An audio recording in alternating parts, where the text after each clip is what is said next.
To summarize what we've been talking about here, uh, we've been talking about some foundational beliefs or aqidah, our understanding of the unseen, uh, which we said is something we have to accept and not really something we should delve into because it could lead to deviance. So how do we learn about these beliefs or this unseen realm? It's by authentic revelation only by what or through what Allah has revealed to us in the Quran and the authentic Sunnah. And interestingly, the point to note about this is that these points of belief are fixed and unchanging. It doesn't change. No matter, it doesn't change with time, place, or people. So the safe position to take with Aqidah is that there's no room for interpretation or ijtihad, scholarly reasoning in Aqidah. We take it as it is. On the other hand, we have fiqh, which we're moving into now, to understand how we serve our Creator. How do we worship Him practically in our lives? Whereas we have the foundation of our belief, which is our Aqidah, now we have the practical aspect of life. How do we live as Muslims? How do we pass this test? How do we do these good works, which ultimately we'll be rewarded for? And I pray, inshallah, that none of us are punished for on the Day of Judgment. So we can receive our book in our right hand and not in our left or behind our back. How do we understand this?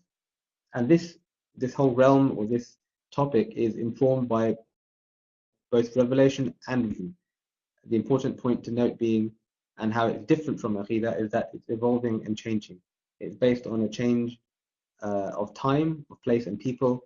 Fiqh can and does change and has changed over time. It evolves.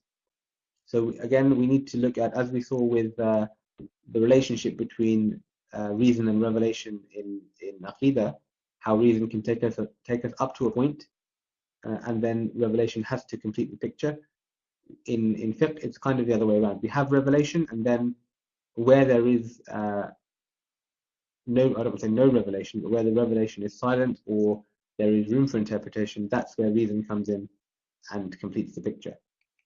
So finally, we'll look at how to serve our Creator, which we can say we'll look at under the topic of usul al-fiqh. It's how we understand this how of understanding the way to worship our Creator. And this realm is the realm of usul al-fiqh, or the foundational principles of Islamic law. So as the quite rudimentary diagram indicates on the slide, that we have three spheres, if you will.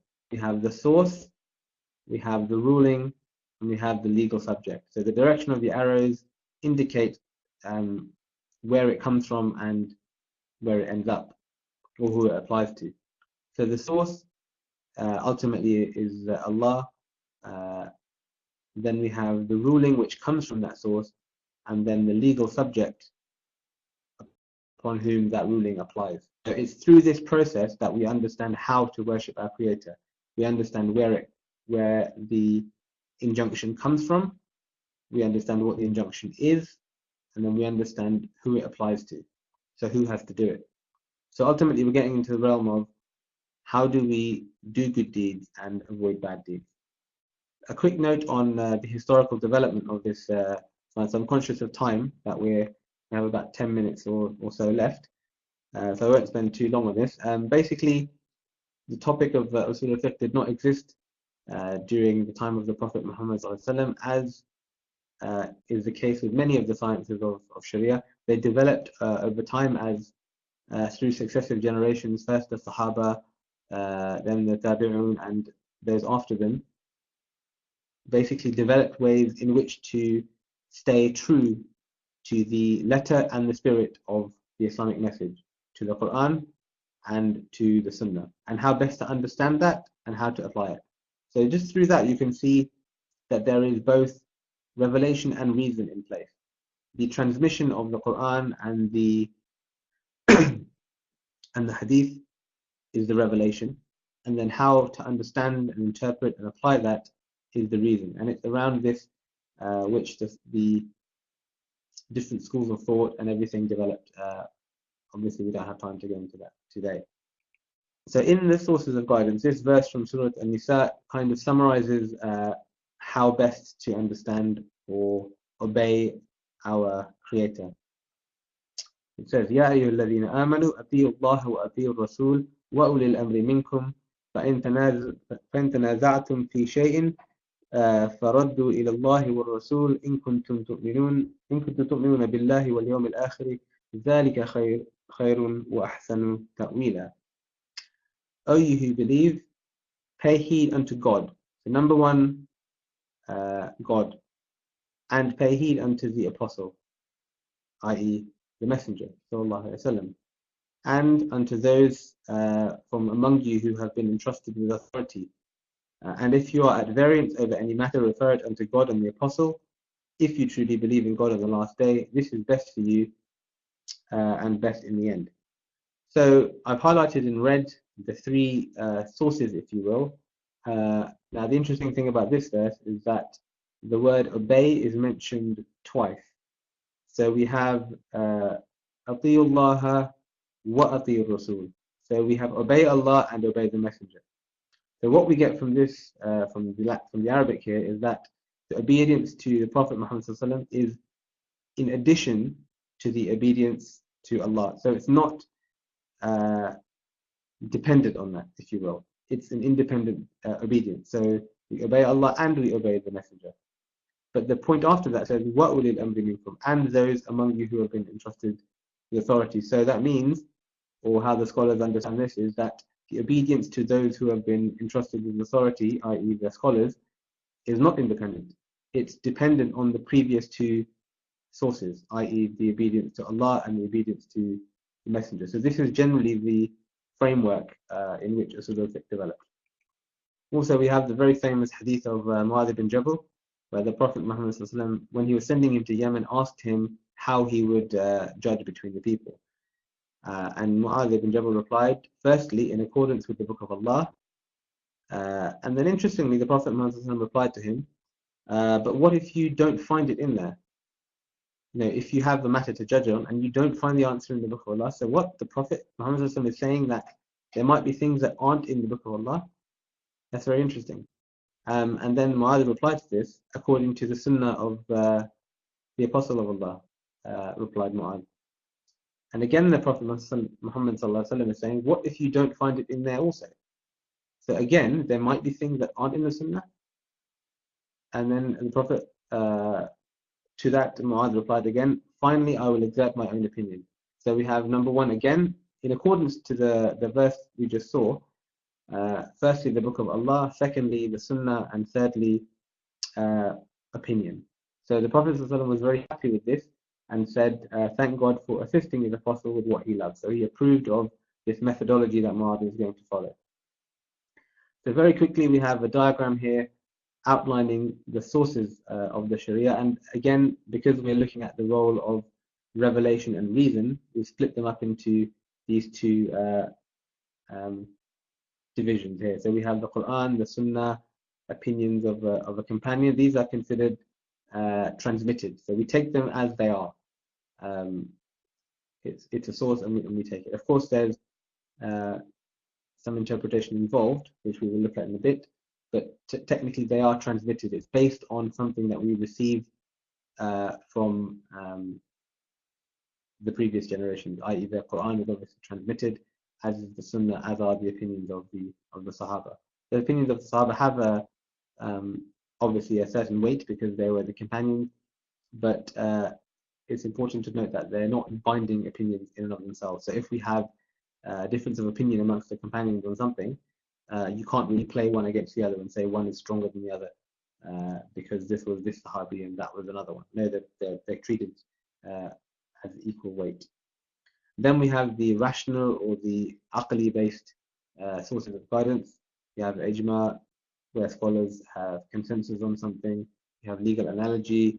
We have maslaha and urf and all these things. We don't have time to go into all of them, but we can see the division again between reason and revelation. So a point on the Quran and the Sunnah, we'll spend a bit of time on this. We have the Quran is absolute in its authenticity. There's no doubt that anything in the Quran is not 100% authentic due to the way it's been transmitted through tawatur, being multiply transmitted from one generation to the next. However, in terms of meaning, dilala, some verses are absolutely clear and some verses are not absolutely clear. And it's these verses, the ones that are not absolutely clear, is where there is a scope for interpretation. The ones that are absolutely clear, we take them as they are. And then the Sunnah, firstly, as the verse in Surah An-Nisa said, obey Allah and His Messenger. The Messenger, sallallahu alaihi wasallam, must be obeyed. So this puts to rest, the claims or arguments of people who say that the Messenger, Muhammad sallallahu alaihi wasallam, was nothing more than a messenger. So he just carried a message, i.e. the Quran, and that's it. He himself had nothing to add to this. But because we saw in the verse that the obedient, that's the correct understanding of this. There's many types of Sunnah. There's his speech, his actions, those things he saw and stayed silent on. So we know the life of the Prophet Muhammad sallallahu alaihi wasallam through his seerah, through many of his sayings, hundreds and thousands of which have been recorded, authenticated, etc. But are all of them sources of legislation? That's the question we're asking next. So we have this diagram here where we've broken down the different types of Sunnah. So on the, we'll start on the right, Sunnah Qawliya, which is his speech. So the things that the Prophet Muhammad sallallahu alaihi wasallam said, or things he spoke about matters of religion or worldly matters. Okay, the things he saw and stayed silent about, the Sunnah Taqririya, or the tacit approvals. They're obviously they're fewer than the other two types, so they don't really break down or categorize any further. And finally, Sunnah Fi'liya, the things which he did or his actions, sallallahu alaihi wasallam. Now, there's again different types of these actions. Some which were specific to him as a prophet, sallallahu alaihi wasallam. There were some things he did just in everyday life as a human being. There were some actions he did to explain the Quran. There were some things he did as his remembrance of Allah, to draw closer to Him, and there were some things which he did initiating new laws. So this is, if you want to think about it, the breakdown or the high level view of all of the Sunnah. Is all of this legislating? So if the Prophet ﷺ did something or said something, is it automatically something we have to do? So linking this back into worship, our life as a test, our relationship with Allah. If the Prophet ﷺ did something, and if we don't do it, for example, is there punishment in the hereafter for it? So this is now thinking like the Usul scholar would think. And this is all a result of the effort that the scholars went through in order to enable us to best serve our Creator, to best worship Him, by understanding what we have to do and what we don't have to do. So their ultimate question was, or their guiding principle was, if I don't do something, or if somebody doesn't do something, is there punishment for it? And if they do something, is there reward for it? So in the diagram, these boxes highlighted in green, those are the ones which are legislating. So if the Prophet ﷺ said something, but it was a matter of a worldly matter, and how do we identify these? These are not, when he spoke, sallallahu alaihi wasallam, he didn't say, oh, now I'm going to speak about a worldly matter, or now I'm going to speak about a religious matter. It's through the words of the hadith itself, through the text, that we identify this. So the scholars look at if there's a link being made with the hereafter. If it starts off saying, whoever believes in Allah on the last day, for example. If it says, of course, if it mentions reward and punishment, then we know that that's a matter of religion. If it's just a general statement, then it's considered a worldly matter. In the actions as well, if he did things in everyday life, is that considered legislating? If he was explaining the Quran or initiating new laws, these are the things which are taken as legislating. Now, we're not saying we don't have to do the other things. So, for example, the box of remembering Allah, we don't have to make dhikr, or we don't have to say the prayers or du'as before we eat, or before we get in a car, or before we go to sleep or wake up. Of course we have to do that. But the point being is, if we don't do that, is it sinful?